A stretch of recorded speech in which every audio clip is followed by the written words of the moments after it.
Welcome to the Nonprofit Voice, a podcast series brought to you by NonProfit Pro, the go-to resource for nonprofit management and strategy. I'm your host, Nhu Te, Editor-in-Chief of NonProfit Pro. In each episode, I'll be sitting down with the leaders of nonprofit organizations, the people responsible for paving the way for our sector, along with key technology strategy partners, the marketing, technology, and data providers who are transforming our industry. Here at the Nonprofit Voice, we'll have refreshing conversations in which we will all learn more about the convergence of nonprofit and technology. Be sure to follow us on social media and visit our website to find more episodes of the Nonprofit Voice. You can also download all of the Nonprofit Voice episodes on iTunes or Google Play. We'll have all the links down below. Hey everyone, and welcome back to the Nonprofit Voice. Thanks for tuning in. We're going to dive into a really cool topic today, one that's all the rage right now in our sector. But before we get into the hot topic, I want to introduce our guest for today's episode. So joining us on episode number 2 of the Nonprofit Voice is Mike Kinney, Managing Director of Digital Fundraising at Children's Miracle Network Hospitals, and Marc Rubner, CEO of DonorDrive. Guys, thanks for making the time to join me on today's podcast. How are you both doing? Good. Thanks for having us. Thank you for having us. I'm doing great. So I want to take this moment to share a little fun fact about Mike. He delivered an awesome presentation at last year's NonProfit Pro peer-to-peer fundraising conference on how live streaming is transforming the peer-to-peer landscape. So I think this is a perfect segue into today's topic, which is live streaming, if you haven't guessed. I'm really excited because I think this is such a fun and useful way of building out and engaging your donor base. But before we get into today's conversation, I want to learn a little bit more about our guests. So Mike, can you tell us more about the Children's Miracle Network Hospitals and your role there? Sure thing, yeah. So Children's Miracle Network Hospitals is a network of 170 children's hospitals across North America. And we exist for one very simple reason, and that's to raise funds and awareness for children's hospitals. So at the Children's Miracle Network Hospitals headquarters, what we do is we create and manage national corporate partnerships and fundraising programs that can all be rolled out locally. So where the dollar's raised, the dollar stays. So as in my role as the managing director of digital fundraising, I really oversee our digital tools and technology that are powering primarily our peer-to-peer fundraising initiatives with a few special projects on the side. And with that, I also oversee CMN Hospital's fundraising efforts in the cause gaming space, and that's through our Extra Life fundraising initiative. Awesome. So Marc, tell us more about DonorDrive. Yeah, you bet. DonorDrive is a 20-year-old software company that's headquartered in Cincinnati, Ohio, and we're focused on helping nonprofits raise more money online. To date, we've helped our partners raise more than $1 billion in fundraising, and we are leading the way in fundraising innovation in a number of different ways. Our integration capabilities with channel partners like Facebook and Twitch, our marketing and communication engine that helps participants market to their sphere of influence, and the insight we provide to help leaders like Mike and other nonprofit organizations with their data management challenges. Very cool. So it seems like we're talking to the right people about live streaming. So let's just get into it. I know this is kind of surprising, but it's true. And live streaming isn't a new or emerging trend, but it kind of is in the nonprofit space. And a lot of nonprofits still don't know what it is, how to use it. So let's give our listeners an overview of what it's all about. Mike, why don't you kick this off for us? Sure. Yeah, absolutely. I think the way I like to paint a picture for people who are new to the space is really by telling them what it's not, right? So I always ask for a show of hands of who's ever watched a video, and then telling them that that's not what live streaming is, right? So that's VOD, that's video on demand. Most of those videos on YouTube are recorded and then they're edited with some post-production software. And live streaming is just that, it's live. There's no post-production, there's no do-overs. You're live in front of the camera, streaming in real time to your friends, family members, and in some case, your fans, right? So it's all done on all the major social platforms now, and there are even platforms dedicated to live streaming in general. You know, Amazon, Microsoft, Google, three very big names we all know and who have a history of disrupting the marketplace, all have dedicated platforms for live streaming. So Twitch, which is owned by Amazon, sees over 15 million viewers a day, you know, and that's more than MSNBC, CNN, Fox News, and ESPN combined. So in a nutshell, live streaming is a very powerful communication channel. Wow, that's a lot of people, and that's really incredible. Marc, why don't you give us your take on that? I know you guys work a lot in this space. Yep, and we see live streaming as two branches. What Mike and his team do at CMNH in support of and using live streaming focuses mostly on the gaming side of the live streaming world, or as we call it, charity streaming. With the Extra Life program, they have built the state-of-the-art fundraising gaming infrastructure in the world today. No question about that. And we're extremely excited to be partnering with them to help them do that. But that's really half of the potential for live streaming. The other half is non-gaming activities, where participants in fundraising events, runs, bikes, walks, 10Ks, can also live stream their activities either before the event, during the event, after the event, to further engage their fundraising ecosystem and sphere of influence to raise more money. What we have seen is a 2.5 times difference between those that fundraise during events with live streaming versus those who do not.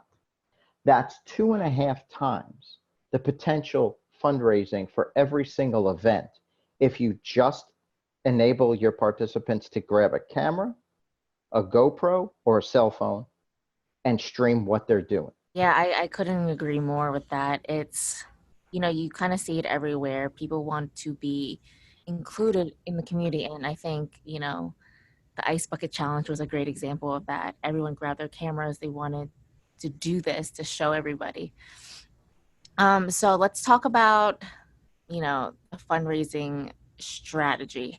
Mike, in what ways can live streaming be used to improve fundraising efforts and increase donations? Yeah, absolutely. And you know, I would encourage nonprofits listening to truly look at live streaming as just another communication channel. So in the same ways you're strategizing around how you raise funds via email or texting or social media, direct mail, you know, you should be strategizing on how you can do that with live streaming as well.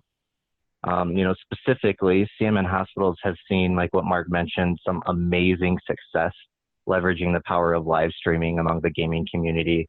You know, it's that Extra Life initiative that we have that truly exists just to connect children's hospitals with gaming communities and empower them to raise funds. And that started, you know, over a decade ago, actually before live streaming was a thing. And so it really followed that run, walk, ride, traditional peer-to-peer fundraising model. But when platforms like Twitch really started gaining traction, we began developing resources and best practices for the gaming communities we work with to begin using live streaming as a way to connect with their audiences and collect donations. So yeah, obviously with the growth of content creators and social influencers, paired with how easy it is for anyone to go live these days, you know, Marc just mentioned it's grabbing your camera, it's grabbing a GoPro, it's grabbing your cell phone. How many of us have a smartphone, right? That about 70% of our community members use live streaming to raise their funds. So it's just such an authentic way to convey your passion, your support for a cause that means something to you. It's raw, it can be emotional, and it definitely inspires people to give, especially the younger demographic in the moment. Yeah, I can't emphasize enough the very last point that Mike just made. As the demographics shift, what most large nonprofits, large national nonprofits experience today is a focus on one of two things: events or sustainers. Some do both very well, but most are in the sustainer world or the events world. And it's not to say that they both can't coexist, but the demographics of each are changing and the impact will be significant. Older sustainers will not be here forever and will not be able to contribute at the level they're contributing forever. That demographic will be replaced by younger folks who want to give very, very badly and urgently, have already associated themselves with causes at a relatively young age, but do not see themselves giving in the same way as the preceding generation. They want engagement. They want it to be live streamed. They want their friends to see how they're doing it. It's not enough to participate with your friends.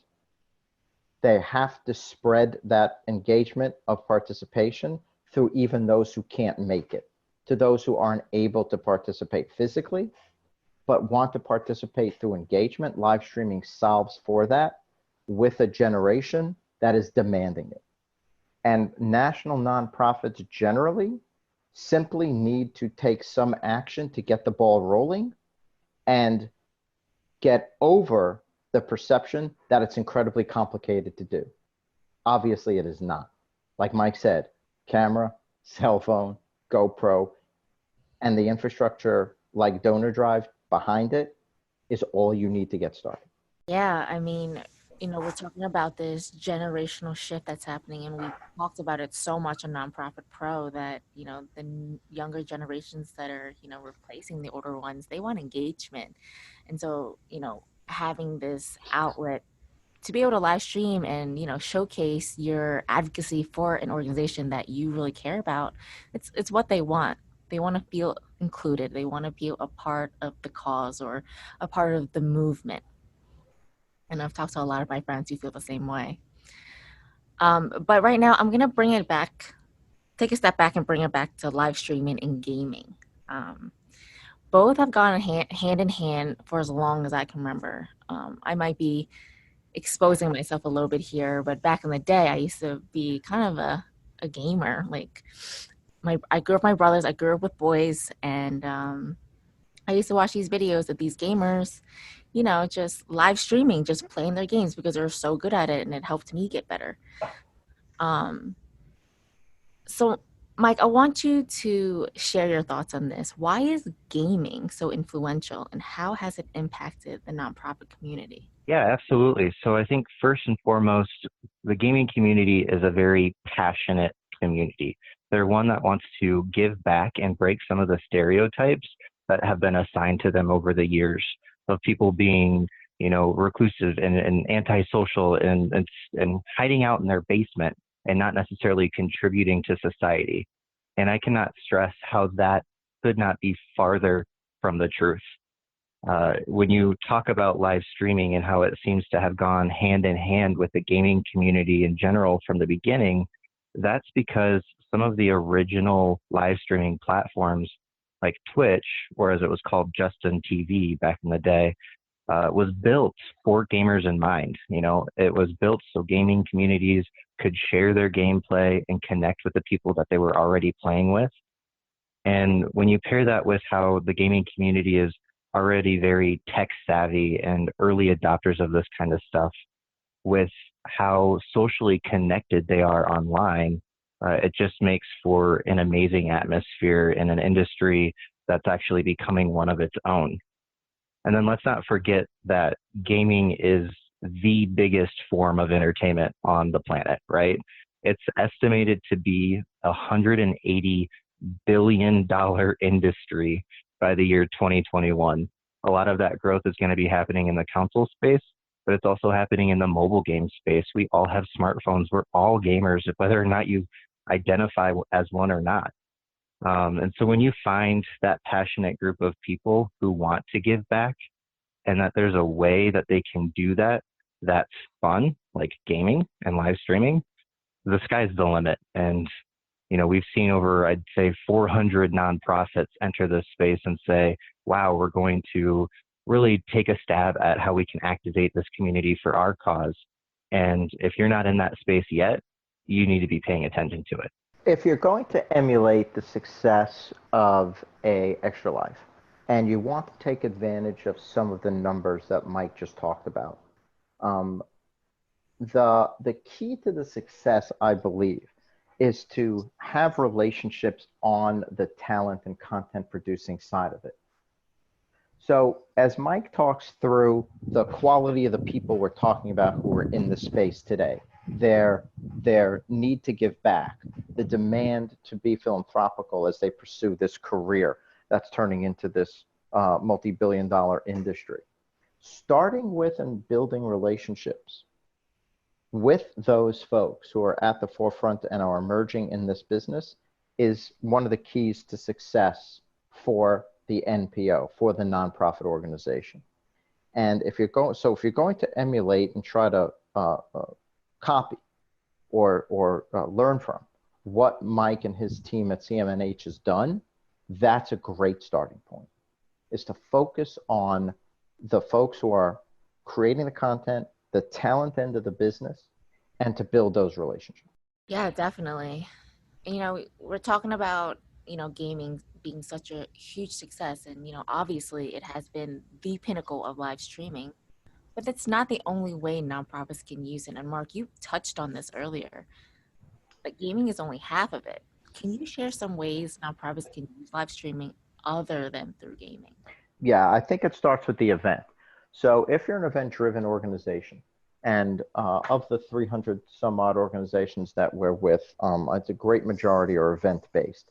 Sometimes it's one big annual event, sometimes it's multiple events throughout the year. But almost all of the events fall into a category, right? You have your walks, runs, bikes, rides, you have your galas, you have your dance marathons, and a few other categories of event, right? The potential for further engaging those networks is tremendous and goes well beyond recruiting a friend to participate with you and simply asking for a donation based on their vision of the event. Now you can include them in the event without them having to physically participate. They can watch you earn your donation online as it's happening. They can watch the preparation you put into it. They can watch the training. They can watch the after celebration of the success you've had after the event.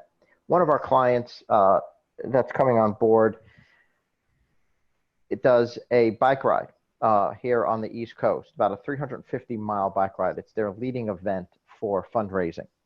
I was listening to how that particular client manages logistics of getting 400 bicycles from city A to city B, hotels, lodging, conference space, food, safety, road closures, police presence. And it's a stunning logistical effort. I would kill to be a fly on the wall behind the scenes to see how they do this. That's just an example of where, hey, turning on your camera during one of these processes, during one of these events behind the scenes would engage me, even as someone who couldn't possibly envision themselves doing a 350-mile bike ride. That would be an example of how you use this technology to reach further and further into your sphere of influence and raise more money for the cause through engagement. Yeah, and that's a great example. You're kind of showcasing the journey, and, you know, people want to be a part of that, and they're rooting you on. They want you to finish. So it's a great engagement mechanism. So Mike, you know, what are your thoughts on that? Have you guys used live streaming outside of gaming? Yeah, as I mentioned before, I'd say just be looking at live streaming as another communication channel.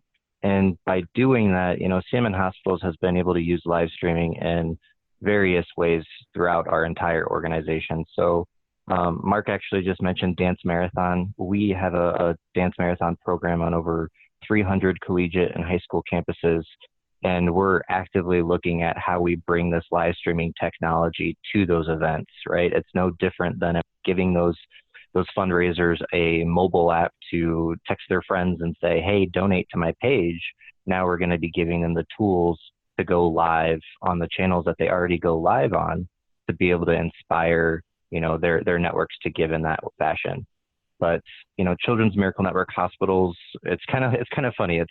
It's what's old is new again, right? So I don't know if many of the listeners know this, but Children's Miracle Network hospitals started with a telethon over 30 years ago. And that's kind of what live streaming has allowed us to do, is to create that modern day telethon. We do an annual conference with all of our partners, all of our hospital members, all of our champion families and ambassadors across the network, called Children's Hospitals Week. And we go live on Facebook to kind of recreate that modern day telethon where we're showcasing the impact of $1 and the donations raised throughout the previous year, as well as the donations being donated in real time. Just last year, Walmart, one of our largest and oldest partners, passed their $1 billionth raised for Children's Miracle Network hospitals. And actually, John Locke, our CEO, went live on Facebook in one of their locations, in one of their stores, and started interviewing some of the associates and customers who had actually been impacted by the dollars raised through their stores and through their employees. And so, really just looking at live streaming as another communication channel, I can't stress that enough. You can integrate it into almost every single aspect of your nonprofit. Wow, yeah, that's great. And if a nonprofit is interested in adding live streaming as a, communications outlet, we talked about influence earlier. Do they have to recruit an influencer in order for that campaign to be successful? Yeah, I mean, as it is with a lot of other things, there's not just one way to implement a successful live streaming strategy. So there's definitely benefits to bringing on one of those content creators or influencers into your campaigns. They exist where some of them can raise anywhere from a few thousand to hundreds of thousands of dollars for your cause in just a matter of hours. But I guess I would just emphasize not to forget the power of building a community and empowering the masses. A quote we use in some of our peer-to-peer efforts is from Margaret Mead. It says, "Never doubt that a small group of thoughtful, committed citizens can change the world. Indeed, it's the only thing that ever has." And so we look at that and we are constantly reminded about the power of community. And so while there's definitely pros to bringing them on, it is not the only way to have a successful campaign. It's kind of easy to get lost in the fledgling celebrity of the gaming world now, because it's so exciting and some of the personalities are just tremendous, and they are really very focused on philanthropic and community causes. So of course, when you have a partner with a public presence, it helps. But I'll go back to some of the points I made earlier. Most of the NPOs who are event-based already have the community that Mike just spoke of working on their behalf. What you're doing now is you're empowering them through this technology to do more, right where they are, without having to do almost nothing else other than participate as they do. That's number one. Number two, let's call it the old guard celebrity, right? Musicians, rock stars, pop stars, pro athletes, who are really at the pinnacle of celebrity, are a tremendous resource for live streaming, if nothing else, for their own foundations.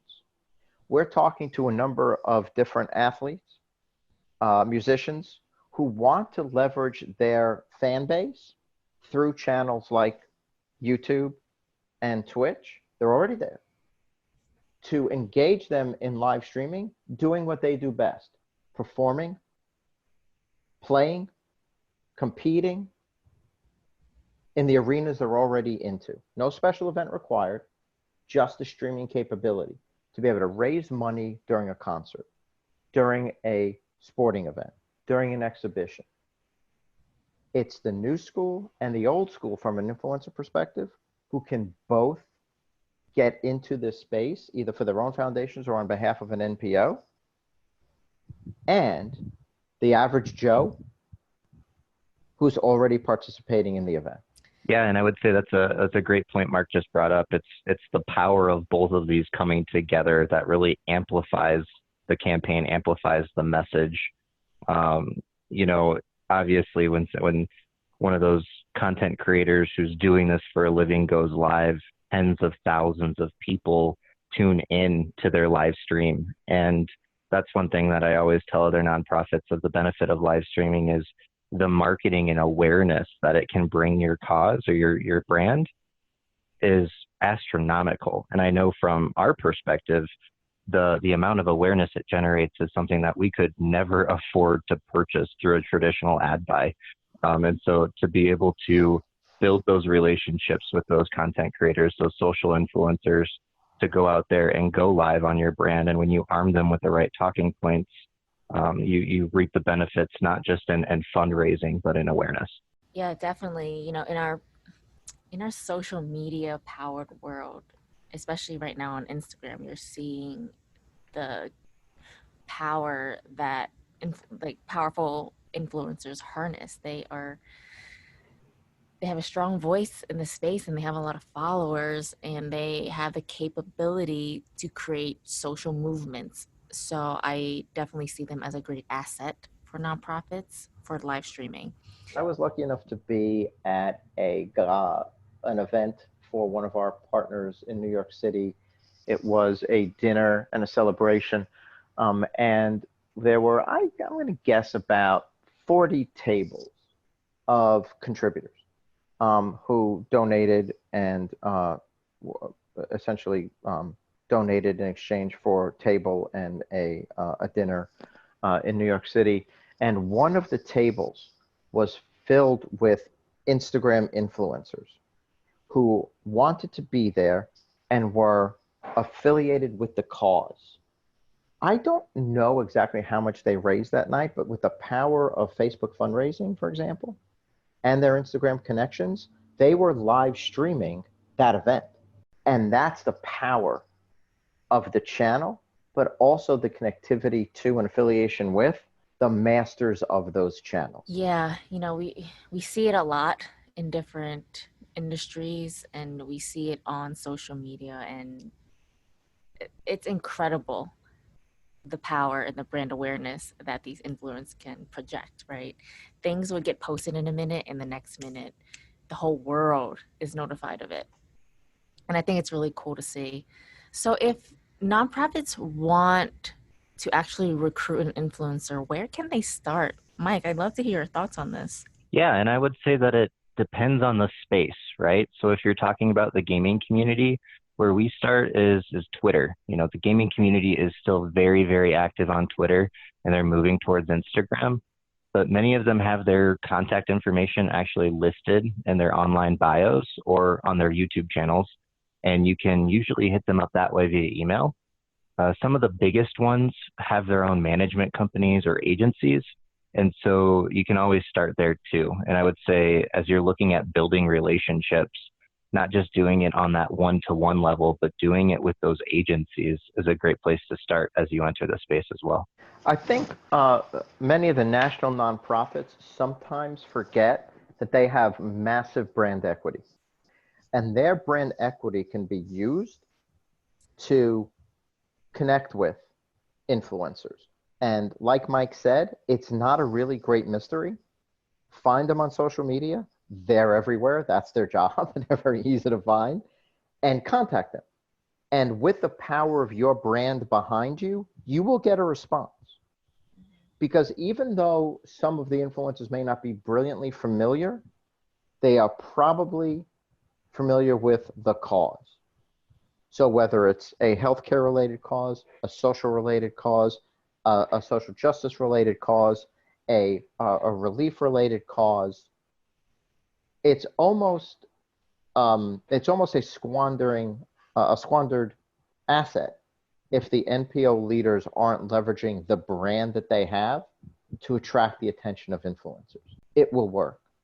Yeah, and I think the problem is influencers are seen as quote unquote famous, but they're not unreachable, right? They are a normal person like you and I, and they have causes they care about. They have passions, and they have organizations that they want to support. So I feel like if nonprofits are willing to take that leap, they will get a response.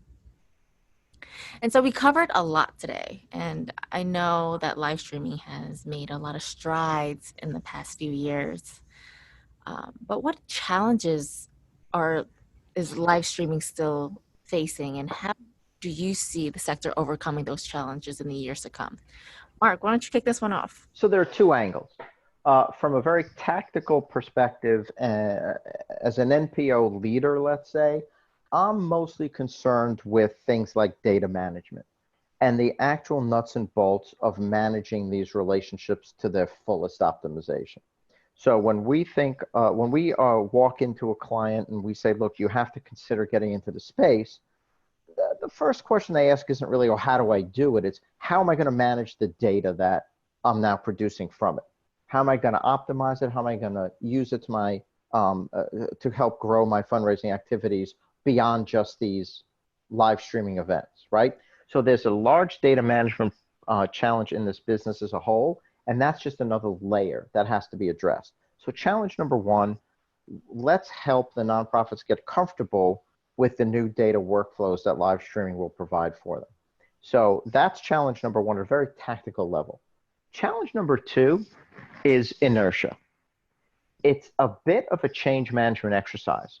And as we talk to our clients, I get a little frustrated, I'll be honest with you, that the risk factor of participating and enabling live streaming comes up in almost every conversation.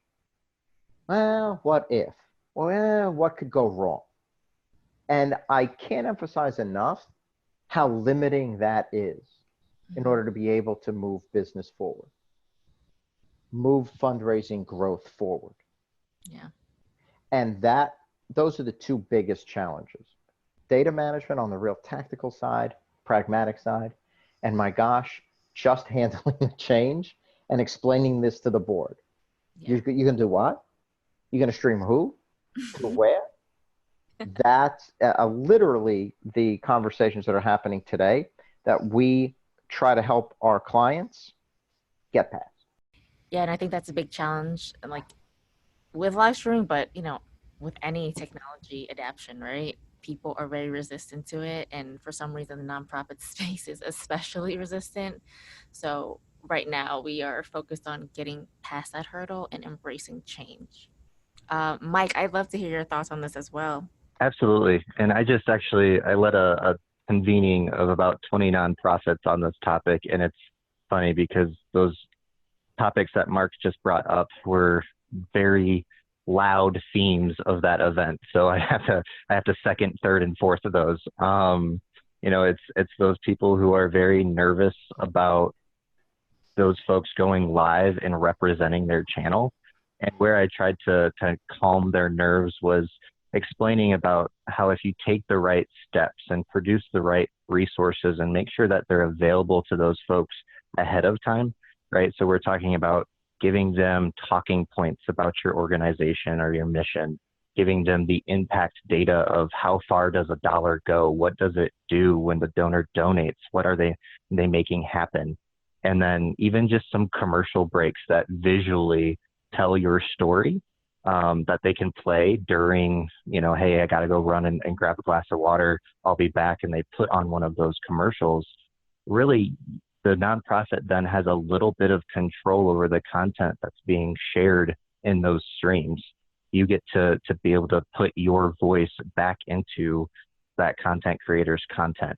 And so that was a very large pain point, I would say. One of the challenges a lot of nonprofits are facing as they have their internal conversations with their leadership teams about live streaming.